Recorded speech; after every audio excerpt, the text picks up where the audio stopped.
¿Cómo ven ese evento? Estamos Un en el eventito. Un eventito aquí en el Four Seasons. Sobre Reforma. Parece Navidad, ya decoraron como de Navidad acá, pero bueno, ¿qué le vamos a hacer? ¿Cómo ven la fogatita? Acompáñenos. Vente, mi Yecho. Vámonos, Miren, vámonos. estas plantas le hacen daño a mi hija. ¿Esas plantas? Sí, se las fuma. No, no es cierto. Sí, le dan alergia. Se las fuma. No, para nada. Miren nada más qué bonita postal les estamos regalando.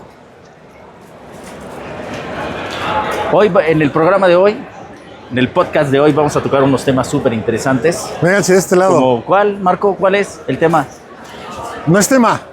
No es tema, es... No esté mamando. Ahorita hablamos después de eso. Fíjense por acá.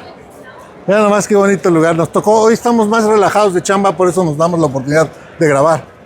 Miren nada más ese remate visual de la Torre BBVA Vancomer atrás del Four Seasons. Con mucho cariño para todos. Gracias. Al rato transmitimos. Bye.